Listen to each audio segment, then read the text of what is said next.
Primer culto del año 2024. Amén. Hemos cerrado un año con bendición, con milagros, y este año lo abrimos de igual manera. Amén. Con la bendición del Señor.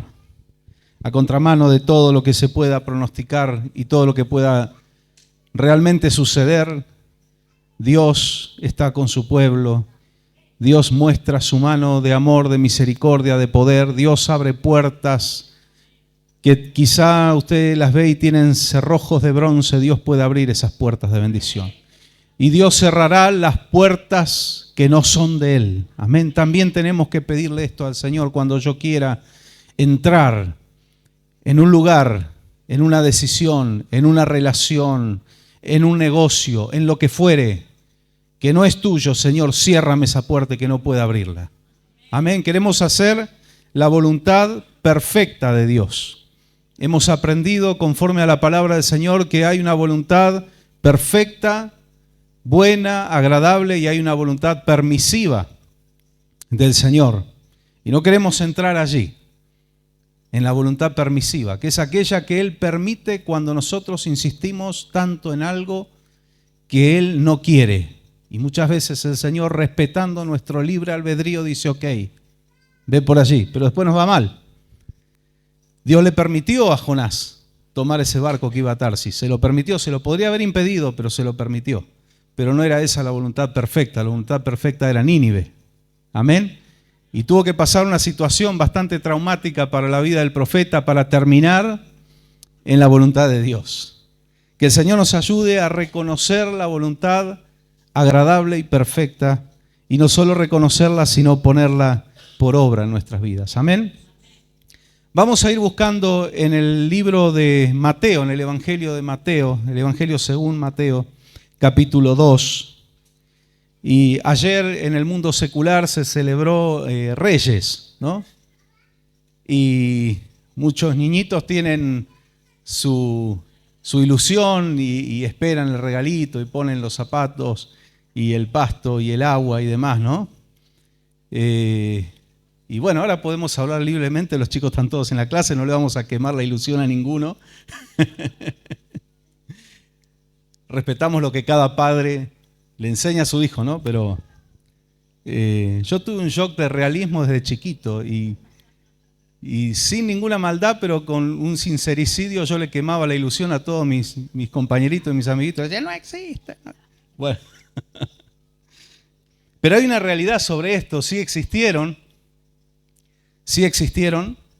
pero vamos a demistificar un poco y vamos a ver lo que la palabra del Señor nos enseña y lo que también se ha descubierto por la arqueología y por estudios muy profundos respecto a este tema. Y este tema lo hemos visto algunas veces aquí, pero cada vez que Dios nos habla, Dios tiene una palabra para nosotros. Amén. Nosotros no ponemos los zapatitos y el agua y el pastito, ponemos la mente y el corazón para que el Señor deje y deposite su palabra y deposite su presencia en nuestras vidas. Amén. Tenemos que estar expectantes de eso. Mientras ustedes buscan, algunos ya lo tienen, les voy anunciando que antes de que termine el verano vamos a tener un bautismo. Hay una jovencita que tiene el anhelo y el deseo de pasar por las aguas del bautismo y vamos a preparar entonces para bautizar. Y si alguien no es bautizado y tiene este anhelo y lo siente de corazón, pueden avisarnos a cualquiera de los 4 pastores, lo vamos a estar anotando para el bautismo. Así que ya les voy avisando, no tenemos todavía la fecha definitiva, pero va a ser antes de que termine el verano. ¿Sí? Así que aprovechen las oportunidades que Dios da. El que sienta pasar por las aguas del bautismo, nosotros antes, ¿sí? Sí, ahí vamos. El que tenga el anhelo y desee, aunque no entienda demasiado, esto quería decirles, un poco antes del bautismo, vamos a estar enseñando sobre el tema. Es muy sencillo, es muy profundo y en realidad muy sencillo a la vez. Y una de las cosas que siempre aclaramos, cuando alguien pasa por las aguas del bautismo, no se está bautizando a una religión. No se está desbautizando de otra y bautizando. No, usted no está cambiando de religión. Usted está tomando una decisión por su vida, con Cristo y por Cristo. Amén. Así que para sacarse ese peso o prejuicios de encima, no es un cambio de religión, no es bautizarse en una religión, sino que es hacer la voluntad que Jesucristo nos enseñó. Amén. Y ya lo vamos a enseñar muy claramente, muy sencillo y conforme a la palabra del Señor. ¿Sí? Eso es muy importante, así que vayan sabiéndolo, vayan contándole los que nos miran a través de las redes sociales, los que nos escuchan a través de la radio. Los saludamos, los bendecimos, les deseamos un año bendecido con el Señor y de paso les contamos también este evento. Bueno, por otro lado, en otro orden, antes de entrar a la palabra, nos visita nuestra prima Alejandra de Alejandro Korn, provincia de Buenos Aires. Le voy a invitar a que nos dé un saludito. Adelante, Ale. Ya muchos la conocen, otros no. Un saludito. Saludo a la iglesia con la paz del Señor. Bueno, contenta de poder estar una vez más con ustedes. Sepan que, bueno, de allí de Alejandro Cor, como dijo mi primo, en el círculo de oración, ustedes son mi oración constante, Cristo es la respuesta. Cada una de las vidas que va llegando y aún las que se van a sumar.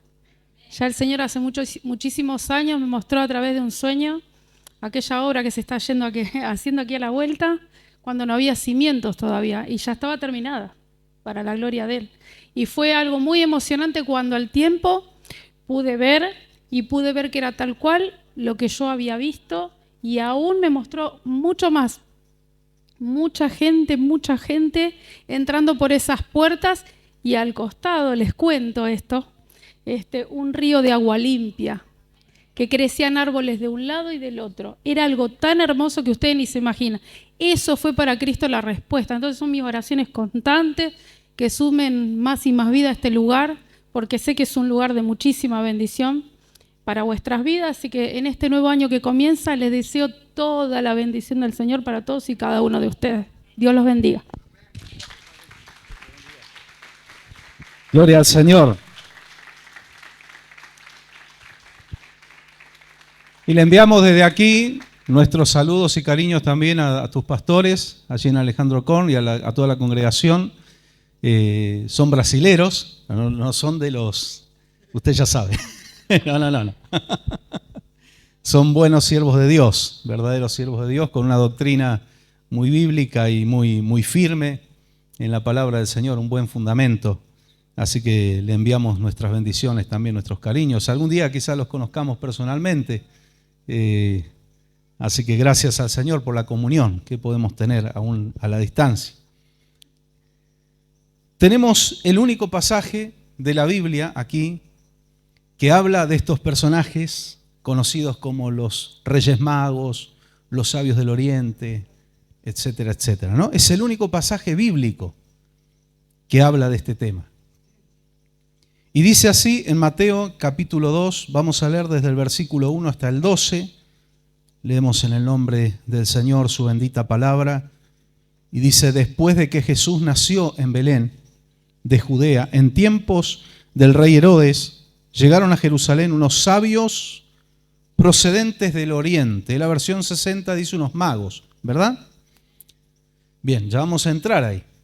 La NBI en esto es un poquito más acertada, pero bueno, no está mal la traducción magos y ya vamos a ver por qué. Unos sabios procedentes del oriente, y ellos preguntaron: ¿dónde está el que ha nacido rey de los judíos? ¿Cómo sabía esta gente? Eran gentiles, no eran del pueblo de Israel, eran gentiles. Tenga en cuenta esos detalles.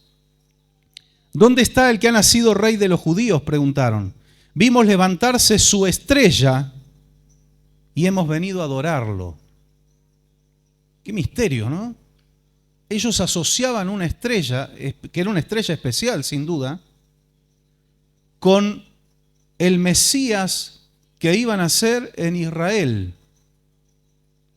Y uno dice: ¿cómo ellos sabían?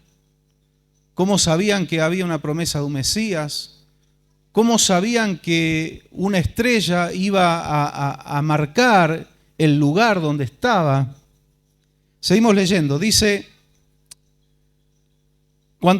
versículo 3, cuando lo oyó el rey Herodes se turbó y toda Jerusalén con él, así que convocó a todos los jefes de los sacerdotes y maestros de la ley de su pueblo para preguntarles dónde había de nacer el Cristo. En Belén de Judea le respondieron, porque esto es lo que ha escrito el profeta. Pero tú, Belén, en la tierra de Judá, de ninguna manera eres la menor entre las principales ciudades de Judá, porque de ti saldrá un príncipe que será el pastor de mi pueblo Israel. Esto está en el profeta Miqueas, capítulo 5, versículo 2.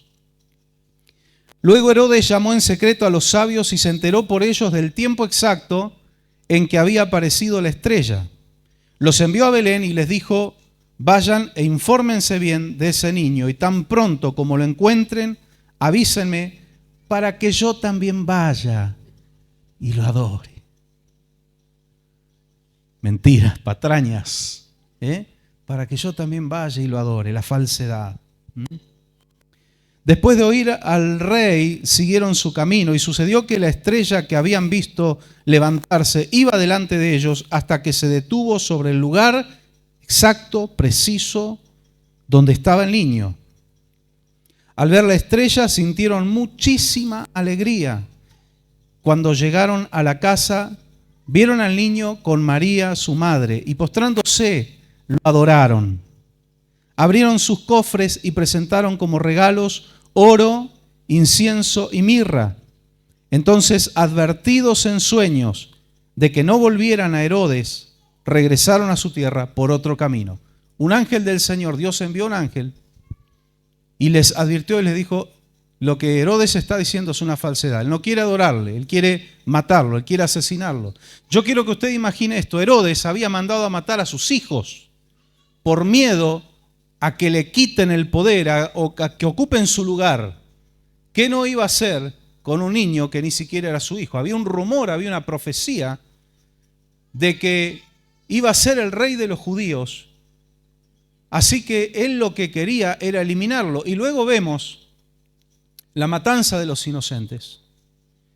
Como él no supo exactamente quién era el Mesías, Dios ocultó esa información porque Dios se encargó de proteger a ese niño. Él sacó un cálculo y dijo, de 2 años para abajo maten a todo niño varón. Y allí viene un cumplimiento de otra profecía. Raquel que llora por sus hijos y no quiere ser consolada.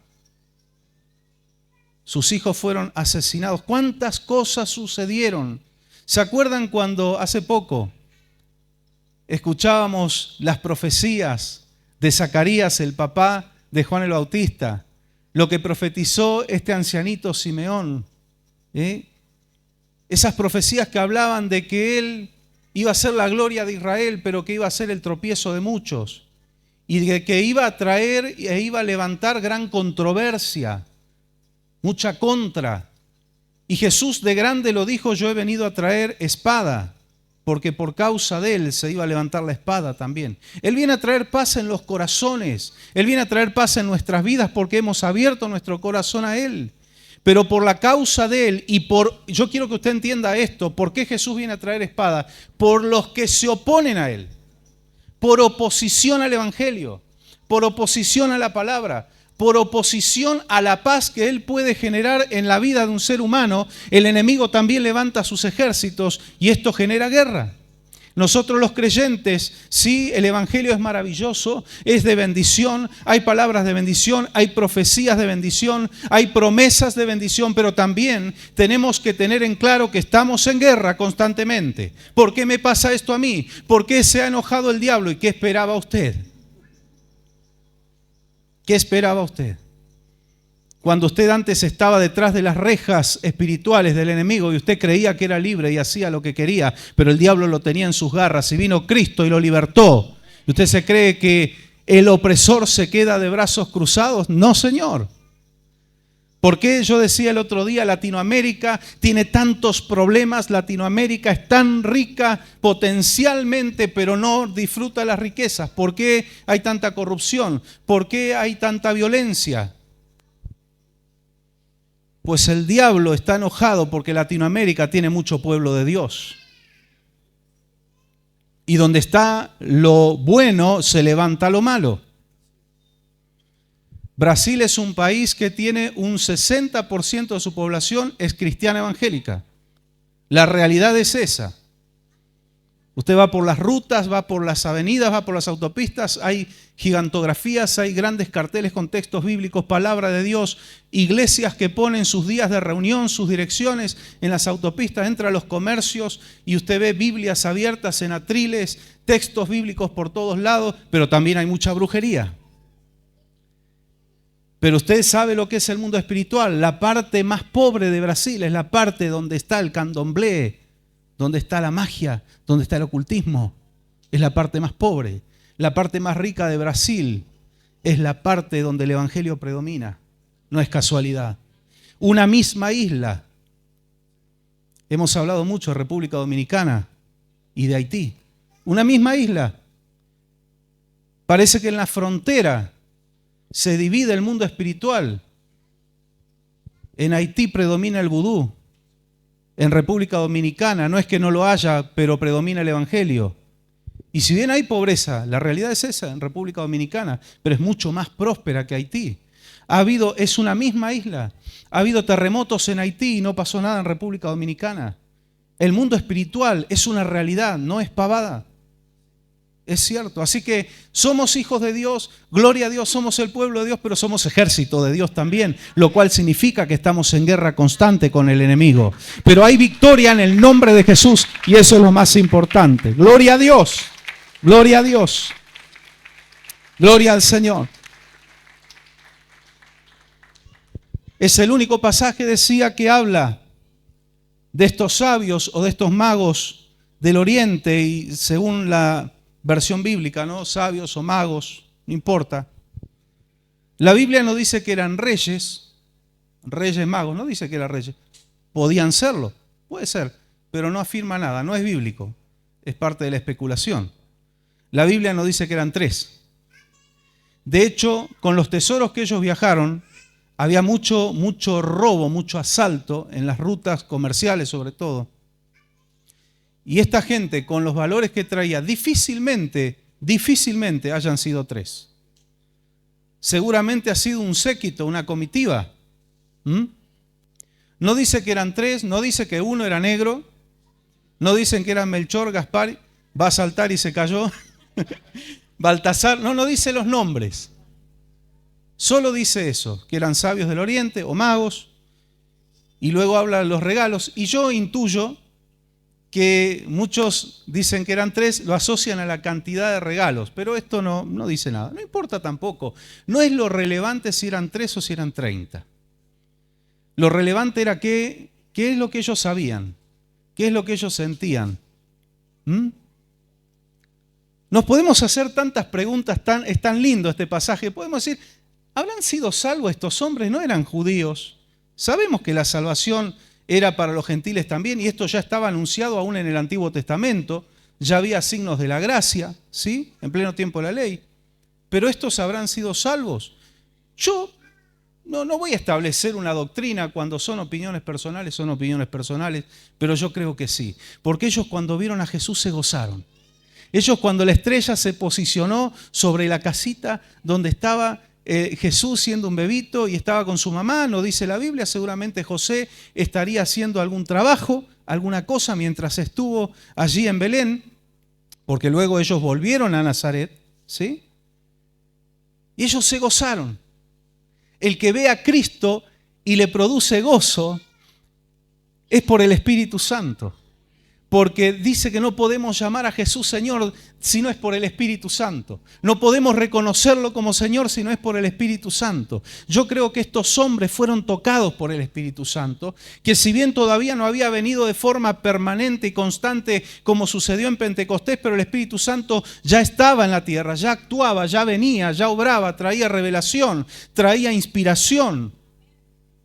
Yo creo que estos hombres allí lejos de Israel estaban teniendo la fe y el conocimiento que su propio pueblo, con todas las profecías, los profetas y el sacerdocio y demás, no lo tenían. Por eso Dios envía un hombre que vaya preparando el corazón de la gente que estaba lejos de Dios, y ese hombre fue Juan el Bautista, con el espíritu de Elías, porque había que volver el corazón del pueblo hacia Dios. Se habían apartado, tenían un sistema religioso oficial, pero estaban lejos de Dios. Ya lo había dicho el Padre en el Antiguo Testamento: este pueblo de labios me honra, pero su corazón está lejos de mí. Tienen las formas, tienen la religiosidad, tienen la tradición, pero no tienen corazón. Están muertos espiritualmente. Y Dios envía a Juan, que empieza a predicar un evangelio duro, sencillo, de arrepentimiento. Generación de víboras. Y la gente iba a escuchar eso. Iba a escuchar a que le digan generación de víboras, pero eran atraídos por el Espíritu Santo y se arrepentían. Y Juan los bautizaba con el bautismo de las aguas de arrepentimiento. Y luego viene Cristo. Y luego vienen estos hombres del oriente y pasan por, respetando las autoridades, ellos pasan por Herodes, hablan con él. Y cuando llegan a la casa se alegran, se gozan, hay un gozo en sus corazones. Yo creo que estos hombres fueron salvos. Porque el Señor no pregunta dónde naciste. Dice así sencillamente: el que tiene a Cristo tiene la vida, y el que no tiene a Cristo no tiene la vida. Alguna discusión teológica que hay con algunos creyentes evangélicos, predicadores incluso, que creen que los judíos son salvos por ser judíos, porque en Romanos dice que al final Israel, todo Israel será salvo. No, señor, Israel no es salvo por ser israelita. El que tiene a Cristo tiene la vida, el que no tiene a Cristo no tiene la vida. Y dice el apóstol: en esto no hay ni judío ni griego, no hay libre, no hay esclavo, es Cristo o no está. ¿Por qué dice Pablo a los romanos que al final todo Israel será salvo? Ustedes ya lo saben, pero lo vamos a recordar. Porque en el tiempo del gobierno milenial, cuando Cristo venga, todo Israel lo va a reconocer a Jesús. Por eso todo Israel va a ser salvo. No porque son israelitas, sino porque todos van a reconocer al único medio de salvación que existe para la humanidad, que es Jesucristo. No hay otro nombre dado a los hombres en quien podamos ser salvos. Jesucristo, hombre. Jesucristo, Jesucristo, Jesucristo. Él es nuestra esperanza. Él es la luz del mundo. Él es el pan. Él es el agua de vida. Es Cristo el que le da sentido a nuestras vidas. Por Él estamos aquí. Para Él estamos aquí. Él nos ha salvado y lo mínimo que podemos hacer es venir un rato a adorarle. Lo mínimo que podemos hacer es venir a su casa a cantarle, a expresar nuestra gratitud, a decirle: gloria a Dios. Señor, creo en tu palabra. Gracias por lo que has hecho. Gracias por lo que harás. Gracias por lo que puedo ver, por la fe que viene por delante. Yo ya te adoro, ya te alabo. Dele gracias a Dios por lo que todavía no está. Dele gloria al Señor. Él se mueve en la gratitud. Él se mueve en la gratitud de su pueblo. Puedes tener una gratitud profética, una adoración profética. Yo le adoro por lo que todavía no está o no tengo, pero lo puedo ver. Gloria al Señor. Qué revolución que vino a causar Jesucristo. Hay un antes y un después. Ahora lo quieren borrar. Ahora dicen antes y después de la era común. ¿Y cuál es la era común? Jesucristo, señores. Jesucristo no se lo puede borrar. Un panzón con ropa roja y barba no lo puede tapar a Jesús. Está bueno para los niños, es divertido, reparte regalos bien, pero ese no lo puede tapar a Jesús. Nadie puede ocultar a Jesús. Lo han querido tapar y no pueden. No pueden. Gloria al Señor. Los Beatles creían que iban a ser más famosos que Jesús. Y que Jesús ya fue, ahora están ellos. Pregúntele a los chicos ahora quiénes son los Beatles. El que sabe algo de inglés va a decir los escarabajos que andan por ahí. ¿Por qué quiere decir eso, escarabajo? Pero pregúntele a la gente quién es Jesús y pregúntele hasta a los niños quién es Jesús. Aún si no creyeran, saben quién es Jesús. El más grande de toda la eternidad. Gloria al Señor. Estos hombres vinieron a traerle sus regalos, se gozaron. Ahora algo que para no confundirnos y que los que nos están mirando no se confundan, ¿puede Dios revelarle a gente que practica la magia, la astrología, el sortilegio? ¿Puede Dios revelarle semejante asunto? El nacimiento del Mesías anunciado por 4000 años, ¿se lo va a revelar Dios? Astrólogos. ¿Y por qué dice que eran los magos? ¿Y por qué dicen que estudiaban los cielos y estudiaban los astros? Pues en primer lugar tenemos que separar la astrología de la astronomía, que en la antigüedad no había una separación científica, pero la astrología es la, entre comillas, adivinación del futuro estudiando los astros. La astronomía es el estudio científico de los astros y del universo y demás. Hay una gran diferencia, suena parecido, pero es muy diferente. La astrología, cuando hablamos de astrología, ¿con qué lo asociamos? El horóscopo. Porque si orás poco vas a buscar el horóscopo. Porque Dios no te va a hablar y va a ver qué dice el horóscopo. Todo es maravilloso. O sea, nadie tiene problemas. Y te preguntan, ¿de qué signo sos? Soy del signo de Cristo. No, porque guarda, porque los capricornianos y los... ¿Sabe que esto existía ya en la época bíblica? La adivinación del futuro por los astros, los signos del zodíaco. Entonces vamos a ver qué la Biblia dice. Hermano, no cometa la abominación. Cuando uno es nuevito y no sabe muchas cosas, está bien, Dios lo perdona, Dios lo entiende, pero Dios te explica, te abre los ojos para que una vez que lo sabes no lo hagas. No cometa la abominación de ir a ver qué le depara el futuro en el horóscopo, porque estará ofendiendo a Dios. Ni por casualidad, hay una curiosidad. Abra la Biblia, mijo, deje el diario ese con el horóscopo. Bueno, ya el diario no, lo buscan todo en el celular. No.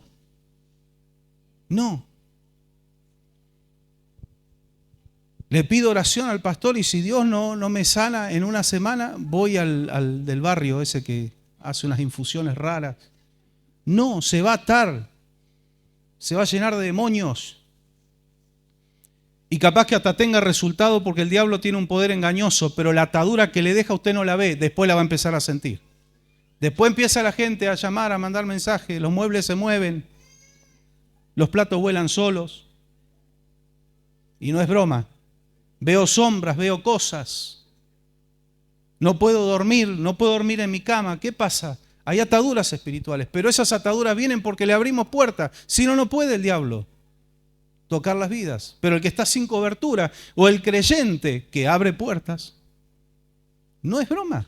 ¿Cómo Dios podía, astrólogos, revelarle el nacimiento del Mesías? Bueno, vamos a ver la ley de Dios, Deuteronomio capítulo 17.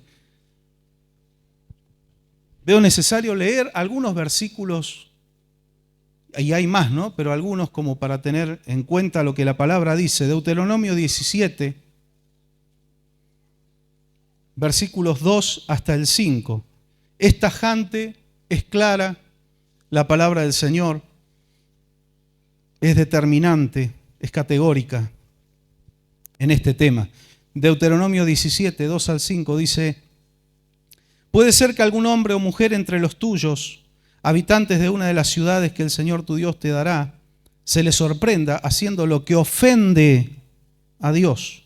Tal persona habrá violado su pacto y desobedecido mi mandamiento al adorar a otros dioses y postrarse ante ellos o ante el sol, la luna o las estrellas del cielo. Tan pronto como lo sepas, deberás hacer una investigación minuciosa y si resulta verdad y se comprueba que algo tan abominable se ha cometido en Israel, llevarás al culpable, sea hombre o mujer, fuera de las puertas de la ciudad para que muera apedreado. En la época de la ley había pena de muerte por adorar los astros o por consultar y querer adivinar la suerte, ya sea por los astros o con cualquier otro método. Era abominación. No ofendas a Dios. Aquí está hablando al pueblo de Dios. Al pueblo de Dios. No ofendas a Dios. Isaías 47. Isaías 47, versículos 12, vamos a leer del 12 al 15.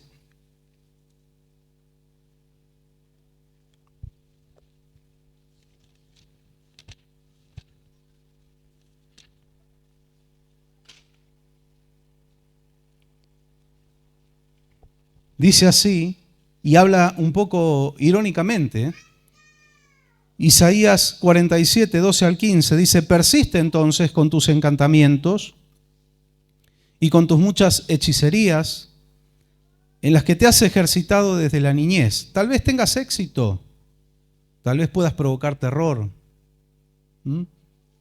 Los muchos consejos te han fatigado, el que no quiere escuchar el consejo de Dios y busca otros métodos. Cuidado con eso. Que se presenten tus astrólogos, los que observan las estrellas, los que hacen predicciones mes a mes. Mire usted el detalle, que te salven de lo que viene sobre ti. Míralos, son como la paja y el fuego los consumirá. Ni a sí mismos pueden salvarse del poder de las llamas. Aquí no hay brasas para calentarse ni fuego para sentarse ante él. O sea, son consumidos instantáneamente. Esos son para ti los hechiceros con quienes te has ejercitado y con los que has negociado desde tu juventud. Cada uno sigue en su error, no habrá quien pueda salvarte. Dios, líbranos de la ignorancia al pueblo, pero también a aquellos que no son parte todavía del pueblo de Dios, pero están escuchando esto. No cometa el error de ir a buscar en estos métodos la solución. Corran a la casa del Señor a buscar palabra de Dios. Si Dios dice sí, es sí. Si Dios dice no, es no. Pero nadie puede torcer el brazo de Dios. Cuando uno quiere hacer lo que Dios dijo no, es para problemas. Trae dolores, angustias. Y por último, segundo libro de los Reyes, 23:5. Segundo de Reyes, 23:5.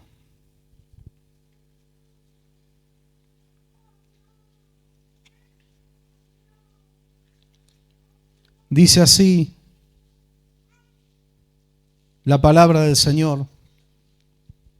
Segundo de Reyes 23:5.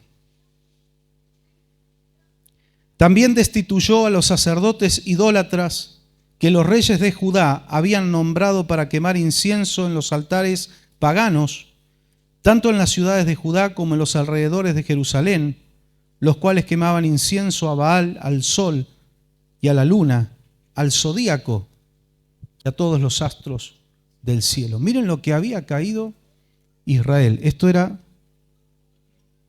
una maldición para Israel. Después usted ve por qué Israel muchas veces era sometido por el enemigo, tenía derrotas con ejércitos más pequeños, y era por esto. Era por esto. Y hay gente que se pregunta, ¿por qué me va mal y me va mal y me va mal? ¿Qué estás haciendo? ¿Qué estás haciendo? ¿Cómo está tu vida en Dios?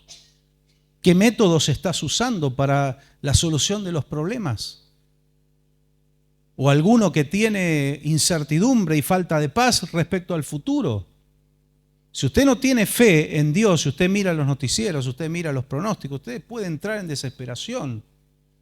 Pero vuelva a su palabra. Está bien estar informados, pero no tiene que estar todo el día imbuido en eso porque le va a hacer mal. Sus pies van a seguir estando sobre la tierra, usted va a ser una persona informada, pero usted tiene que estar informado de las buenas noticias del Evangelio también. Usted tiene que estar informado de cómo afronto estos problemas, cómo afronto esta realidad, qué herramientas me da la palabra para, en medio de un barco que está agujereado por todos lados y estamos sacando agua, a ver cómo lo salvamos. ¿Sí? ¿Cómo hago para no sucumbir? La palabra da respuestas a todo. La palabra de Dios es la que va a fortalecer tu fe, porque tu fe existe, tu fe se sostiene por oír palabra de Dios. Amén.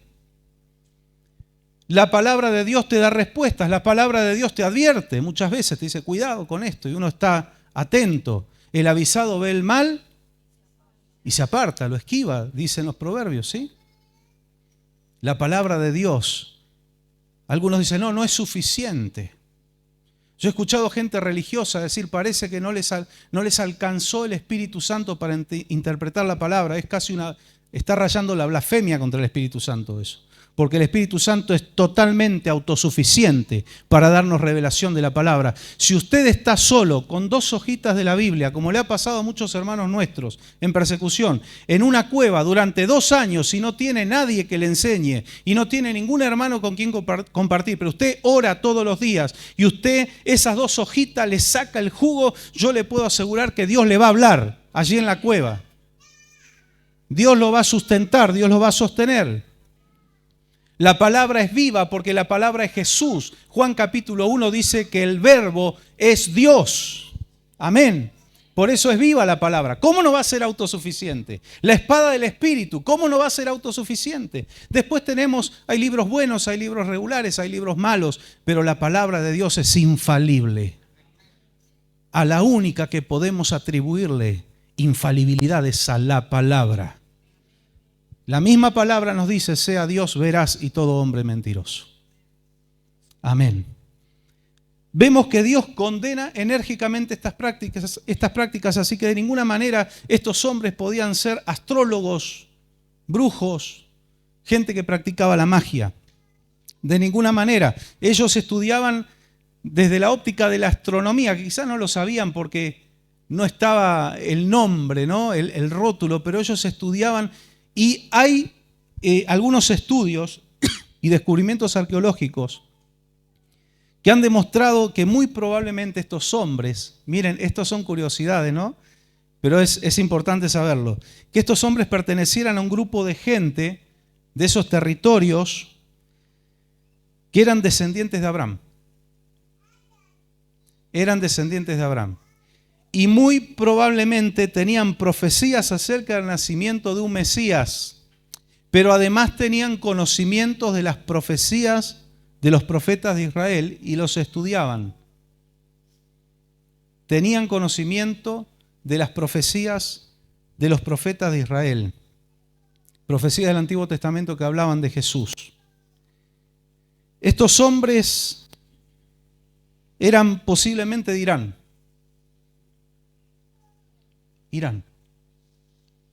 que hoy es enemigo del pueblo de Dios. Pero no todo el pueblo es enemigo del pueblo de Dios, porque Dios en Irán está generando un avivamiento. Jesucristo se está revelando como lo hizo con Pablo, con mucha gente, muchas mujeres. Hemos hablado de esto y cómo hay ministerios, incluso siervos de Dios argentinos que están trabajando allí, que están traficando Biblias porque está prohibido. El Evangelio está multiplicándose en el Medio Oriente.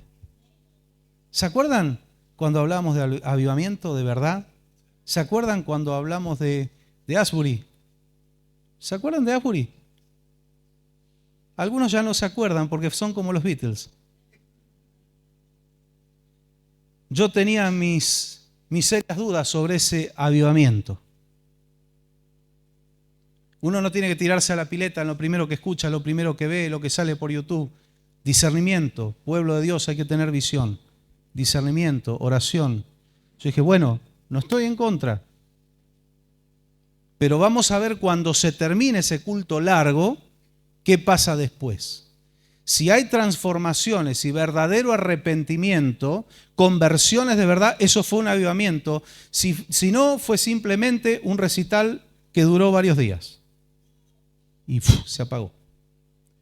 Pero cuando veo lo que está pasando en estas naciones, eso es avivamiento de verdad. Están escondidos, están en subterráneos, están perseguidos, muchos murieron, muchos están presos por la fe, pero dicen estoy dispuesto a dar mi vida por Cristo. Eso es avivamiento. El avivamiento trae conversión, el avivamiento trae salvación, el avivamiento hace que la gente empiece a mirar a Cristo. La gente tiene que ver a Cristo. Si el Espíritu Santo, cuando vamos a Él, nos señala a Jesucristo, ¿quiénes somos los hombres para ser las estrellas? Tenemos que señalar a Jesucristo. hasta la estrella del oriente señaló a Jesucristo. ¿Qué le parece? Seguramente estos hombres tendrían alguna profecía en su pueblo que decía que el nacimiento del Mesías iba a ser marcado por una estrella muy importante, refulgente, que iba a sobresalir del resto, pero que además iba a tener un movimiento, porque la estrella los guió y se posicionó exactamente sobre la casita donde Jesús estaba. ¿Será de Dios o no será de Dios la estrella? Era de Dios. ¿Sabe por qué era de Dios? Los mismos hombres, estos sabios, lo dijeron. Vimos su estrella levantarse. Vimos su estrella. Y esa estrella fue guiada, fue movida por Dios. No, esto es imposible físicamente, científicamente. ¿Qué me importa? Dios rompe las reglas de la física cuando quiere. Él es el científico más grande. Nadie le va a enseñar de ciencia a él. Nadie. Él hace lo que quiere. Cuando Dios va a bendecirte, Él va a mover hasta las estrellas. Él va a mover lo que sea. Él va a mover los cielos y la tierra. Pero Dios te va a bendecir. No lo aprendí en un seminario, lo aprendí en mi vida. Lo aprendimos en nuestras vidas. De que Él ha movido, a veces no nos enterábamos y tiempo después nos enteramos. Toda la movida que Dios hizo para que Dios te bendiga a ti. Dios lo hace. Renueve su fe en el Señor. Amén.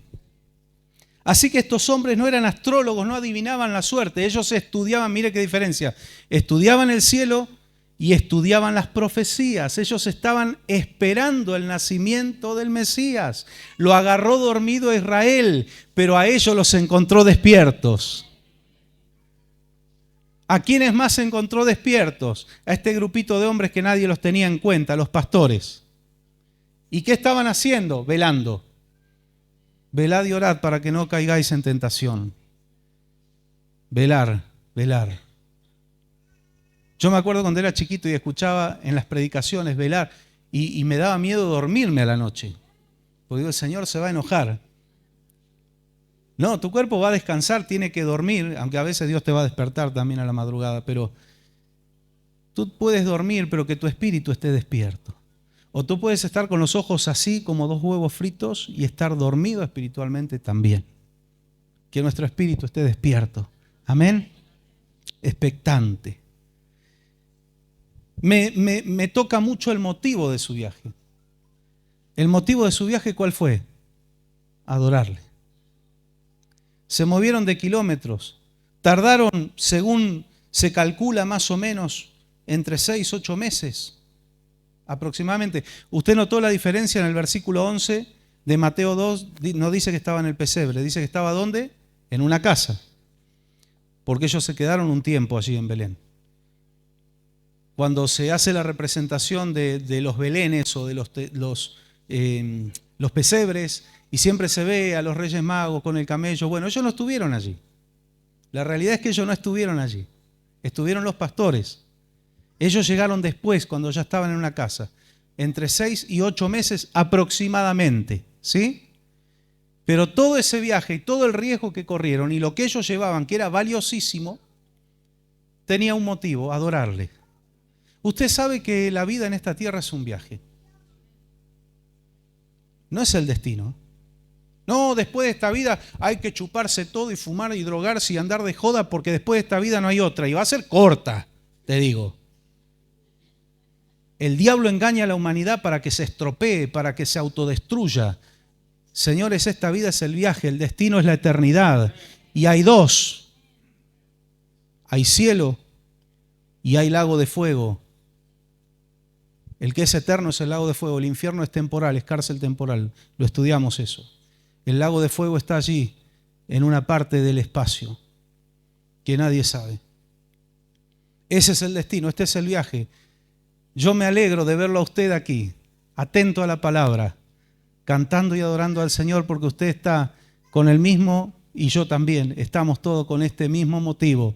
Nos mueve a adorarle. Nuestro viaje en esta vida es para adorarle. Algunos empezaron a viajar después, otros antes, no importa. Estamos para adorarle. ¿Y sabe qué? Se va a subir a este tren mucha gente más. Como decía Alejandra, tenemos esa fe. Hemos enseñado para que usted tenga la convicción, la construcción del templo no es el fin, es el medio. Dios no nos llamó a construir templo, dicen aquellos que no quieren trabajar y no se quieren comprometer y no quieren ofrendar al Señor. Bien, tranquilos con su vida, después darán cuenta delante de Dios. Claro que Dios no nos mandó a construir templo, nos mandó a salvar almas, pero hay que hacerle una casa. A ti no te mandó a construir casa, tampoco la Biblia no te dice que construyas casas, que esa es tu misión en la vida, pero si tienes familia tienes que conseguir un techo para tu familia, ¿o no? Es el medio. Y usted sienta esto, el Espíritu Santo tiene que poner esto en su corazón. Cuando usted ve esta casa, aquella que estamos ya, que falta poco para terminar, vea almas, vea vidas, vea personas que hoy no están y el Señor las va a arrebatar de las garras del infierno y las va a traer. Vea a su familia, los que todavía no están. Tenga fe, véalos adorando al Señor. Allí, o si quiere traerlo antes aquí, gloria a Dios, mejor todavía. Vea almas. Por eso lo hacemos. Amén. Este viaje es para adorarle. Hemos venido a adorarle. ¿Se acuerdan que hablamos hace poquito? La familia de Jesús era pobre porque era la situación de la mayoría en la sociedad de Israel por la gran carga impositiva de Roma y de los publicanos, que eran judíos que trabajaban para Roma y que sobrecargaban los impuestos, de manera que la gran mayoría del pueblo estaba en la pobreza. Me recuerda mucho a la realidad de Cuba. Estoy hablando de realidad, no voy a dar opiniones. Conocemos Cuba y conocemos la realidad. Todo el pueblo, hay una igualdad en Cuba, son todos pobres. Es una miseria general.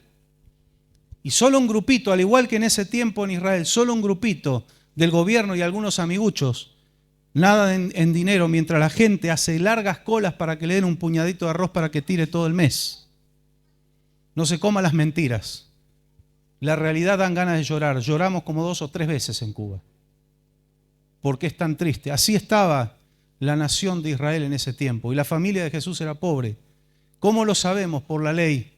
Levítico capítulo 12 dice que la ofrenda cuando nacía una criaturita era un cordero y una palomita, pero si no tuvieran dinero para el cordero, el Señor aceptaba 2 palomitas. Y cuando vamos al Nuevo Testamento, ¿qué ofrendó José y María? ¿Qué ofrendaron? 2 palomitas. Pero después cambió la realidad. ¿Qué le trajeron a Jesús? Oro, incienso y mirra. ¿Cómo serían esos cofres? Yo me imagino cofres grandes. Los cofres que han encontrado en barcos hundidos. Hace poco estuvimos en un museo del Banco Nación en Buenos Aires y hay partes recuperadas de tesoros, ¿sí? De tesoros que encontraron en barcos hundidos y hay fotos de los cofres, eran enormes. No eran cofrecitos chiquitos, eran cofres enormes. El precio del oro. El kilo de oro, $62.700 aproximadamente. 63 millones de pesos. Un kilo nada más. Algo me dice que en el cofre había mucho más que un kilo de oro. Vamos a ser miserables, 2 kilos, 3 kilos de oro. Unos 200 millones de pesos, usted solucionaría un par de problemas con esa plata, ¿no? Sí, podemos andar. Es una fortuna. Encima en algo que no se evalúa porque era oro. Aunque Israel con todos los problemas que tenía no tenía inflación como tenemos. Muchísimo valor. Por eso yo digo, la primera realidad que Jesús cambió fue la de su propia familia. Por eso tenemos que ser sacerdotes en casa, primero. Principal responsabilidad, las mujeres también son sacerdotes de Dios, sacerdotisas, como quieran llamarle, pero el hombre, cabeza del hogar, responsable, sacerdote en la casa. Muchos quieren ser sacerdotes en la iglesia y quieren tener una iglesia con 10.000 personas. Está bien, perfecto. Si Dios te llamó, está bien. Si Dios no te llamó, no te metas ahí. Pero Dios sí te ha hecho sacerdote en tu casa. Muchos, no, yo quiero, ejerza el sacerdocio en casa. Primero. Amén. El incienso está a unos $12 el kilo. La mirra unos $8. Si hacemos una cuenta y calculamos, qué sé yo, 10 kilos cada cofre, por decir, hay una fortuna allí.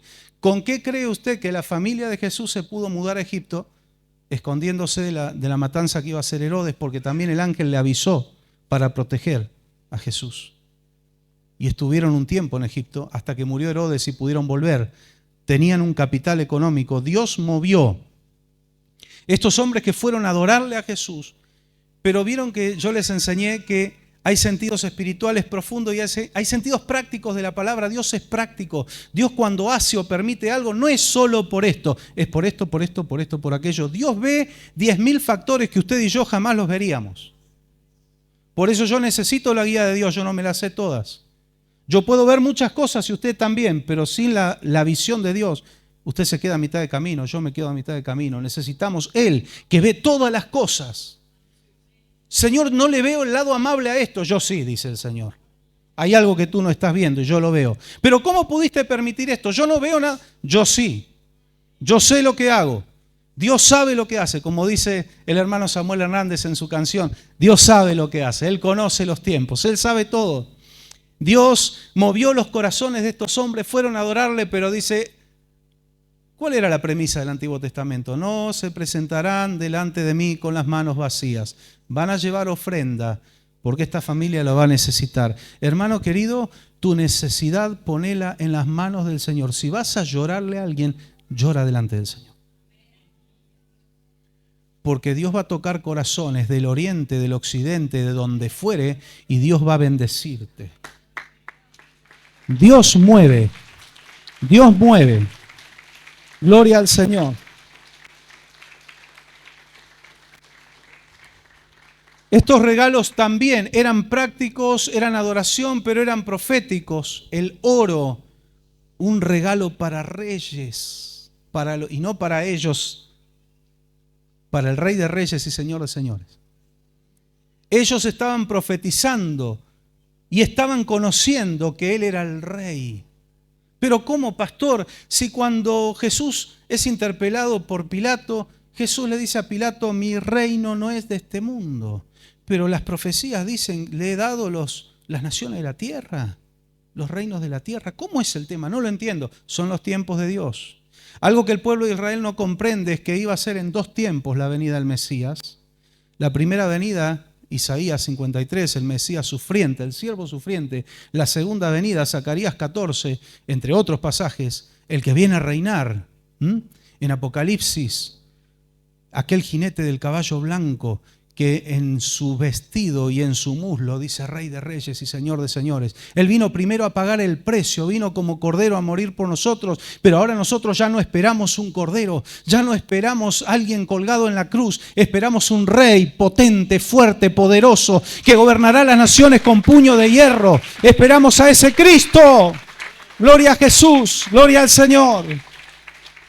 Gloria al Señor.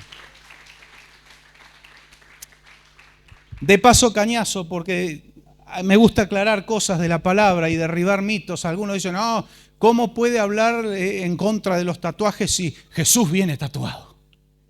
Porque dice que en su muslo dice Rey de Reyes y Señor de Señores. No estoy condenando al que tiene un tatuaje, por favor, no lo malinterprete, pero no se haga más. En Levíticos habla de las marcas. Y si tiene duda, ¿será o no será? Si tiene duda, no es de fe, es pecado. Lo dice así el apóstol Pablo. No lo haga. No, Jesús no viene tatuado. Dice, y en su vestimenta, lea bien, interpretación de texto es importante. En la parte del muslo dice Rey de Reyes y Señor de Señores. Este Rey Santo no viene mostrando los muslos. ¿Entiende? Él viene con vestiduras de guerra. Y en sus vestidos dice Rey de Reyes y Señor de Señores. Como para desmitificar un poco y no malinterpretar y agarrarme textos para mi conveniencia. No, es así la realidad. Amén. Es así la realidad.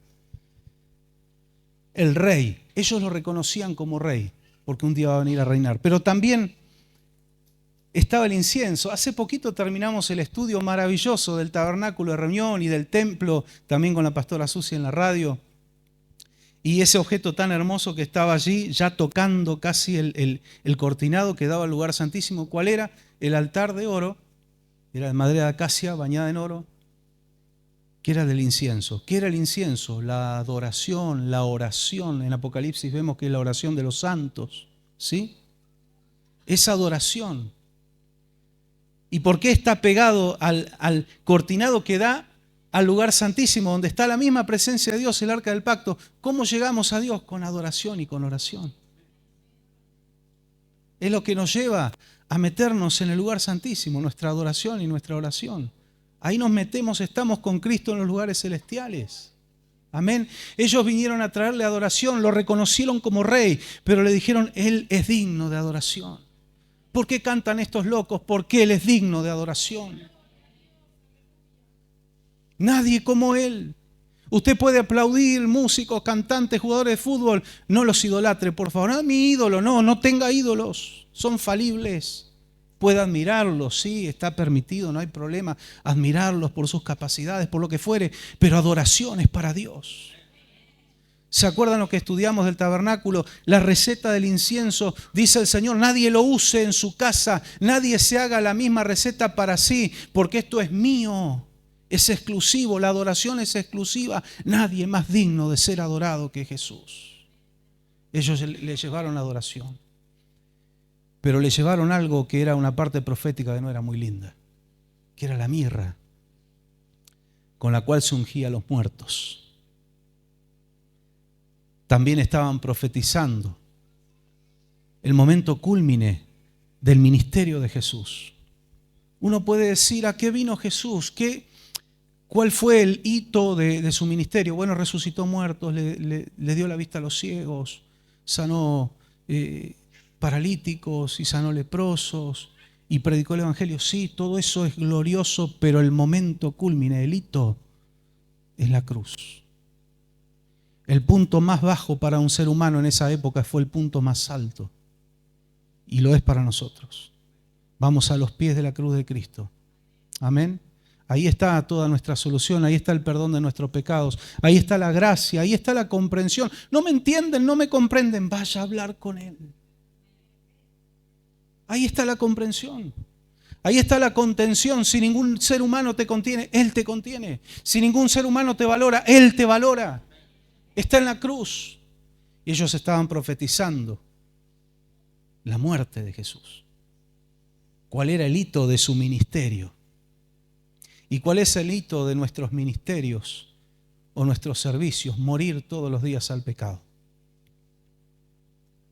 Una sierva de Dios que ya no está, muy famosa, decía antes de subir a este altar, muero 1 y 1000 muertes para que Dios se pueda manifestar en mí. Muero 1 y 1000 muertes antes de subir aquí. Por eso Pablo dijo en Gálatas 2:20, con Cristo estoy juntamente crucificado y ya no vivo yo, sino que Cristo vive en mí. Y lo que vivo ahora en la carne lo vivo en la fe del Hijo de Dios que me amó y se entregó por mí, se entregó por ti. Por eso venimos a adorarle. Ya no venimos a profetizar de que Él va a morir, ya no muere. Y la muerte de Jesús fue una muerte física, la parte humana. A Dios no se los puede matar. De hecho, cuando el cuerpo de Jesús estuvo en la tumba, Él bajó a las profundidades y le hizo un desastre al infierno. Le desbarató todo, le quitó las llaves de la muerte. Rescató a los que estaban salvos. ¿Se acuerdan que estudiamos esto en la parte del Seol, la parte que era de los salvos, que se conocía como el seno de Abraham? Y los llevó a lo que ahora se conoce como el paraíso, lo que le profetizó al ladrón de la cruz. Hubo un cambio de posición en el mundo espiritual cuando Cristo murió. Dice que fue a las profundidades, llevó cautiva la cautividad, liberó a los suyos. Y dice que atravesando los cielos, qué interesante, qué maravillosa es la palabra, los cielos, primero, segundo y tercer cielo. ¿Qué más dice la palabra? Los cielos de los cielos no te pueden contener. Esa oración hermosa que hizo Salomón. Los cielos de los cielos no te pueden contener y tú vas a habitar en esta casa. Los cielos de los cielos no pueden contener la inmensidad y la gloria de Dios y habita en nosotros pequeños templos imperfectos con muchos ladrillos que le faltan y unas manitos de pintura en algunos sectores, pero Él vino a habitar en nosotros, por eso Él nació en un pesebre. ¿Por qué? Por disponibilidad. Yo siempre digo, Señor, me considero un pesebre. Puede haber muchos hoteles 5 estrellas, pero que no le dan lugar al maestro. No hay lugar en el mesón. No hay lugar en la posada. ¿Y qué es lo que hay? Lo único que hay es esto. Ahí voy a habitar. ¿Cuántas veces le dijimos, Señor, esto es lo que hay? Y no es un chiste. Pero estoy dispuesto. Si usted está dispuesto, Dios habita en su vida. Si usted está dispuesto, Dios se manifiesta en su vida. Yo te voy a acomodar, yo voy a limpiar un poco, pero yo ahí voy. Ahí voy porque Él me dice que hay lugar. Dígale al Señor, hay lugar en mi corazón.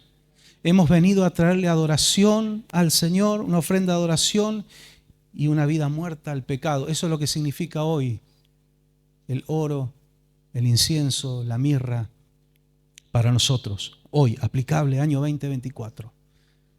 Lo reconozco como rey de mi vida y si es rey es quien da las órdenes. Amén. Pero vengo a adorarle porque no es un rey amargo, no es un rey que no escucha. No es un rey soberbio. Él dice la palabra y me toca mi corazón esta expresión. Dice que se inclina para vernos. Se inclina para escucharnos. A veces nosotros no queremos inclinarnos delante de Él. Y Él, que es el Rey de Reyes, se inclina desde los cielos para ver. Yo sé que Él está hoy inclinado, está prestando atención a este encuentro. Yo lo invito a estar de pie. Él está mirando tu vida en esta noche. Adórale al Señor, no te distraigas con nada, adórale al Señor. Adórale, adórale, adórale a Él. Dile gracias, Señor, tú eres Rey de mi vida. Tú eres mi Señor, tú eres mi Salvador. Eres aquel Cordero que fue inmolado en la cruz del Calvario, pero ya no estás allí, ya no estás en la tumba. Estás vivo. ¿Por qué buscáis entre los muertos al que vive? Él no está aquí, Él ha resucitado, dijeron los ángeles. Oh Señor, gloria a tu nombre, gloria, gloria, gloria, gloria. Tú eres dulce, Señor, dulce es tu presencia. Y a pesar de ser imperfecta, Señor, así de dulce es nuestra adoración hacia ti. Hay plenitud de gozo y hay delicias a tu diestra para siempre. Delicias, Señor. Vamos a dejar esta noche toda necesidad a los pies del Señor. Señor, dejamos a tus pies toda carga, toda preocupación. Tú te encargarás de lo que necesito para este viaje. Tú me protegerás en este viaje. Estos sabios llegaron sanos y salvos. Tú nos guiarás en este viaje, Señor. Ellos fueron guiados por la estrella. Gracias, Señor. Eran hombres reconocidos, así como Daniel también en Babilonia le dieron el título de mago.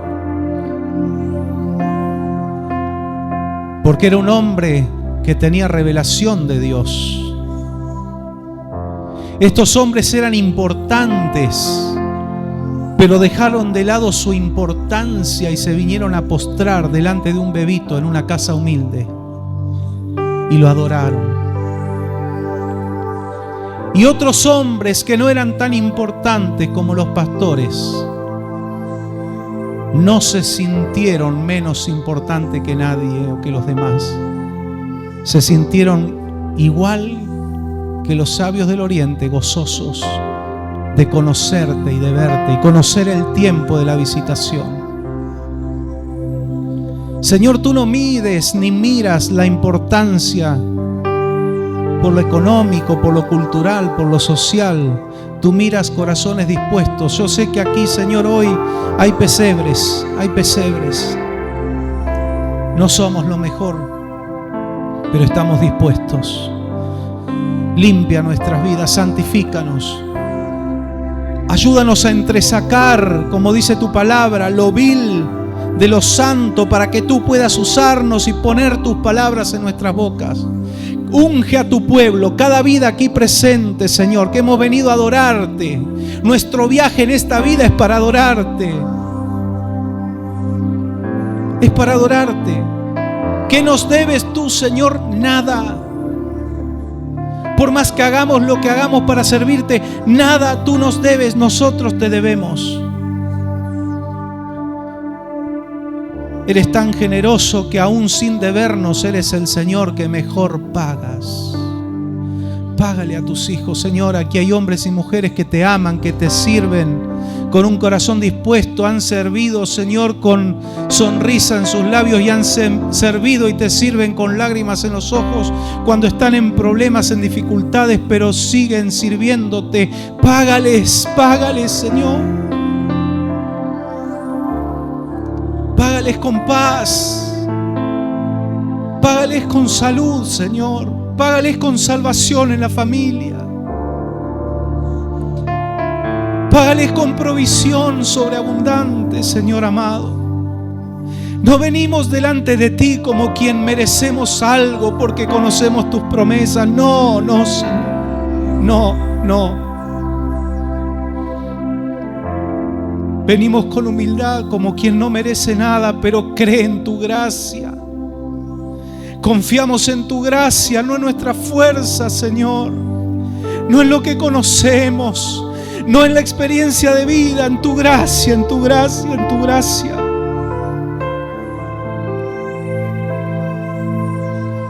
Vivimos para adorarte. Oh, Señor. Santifica a tu pueblo, Señor. Perdónanos nuestros errores, nuestros pecados, nuestras imperfecciones.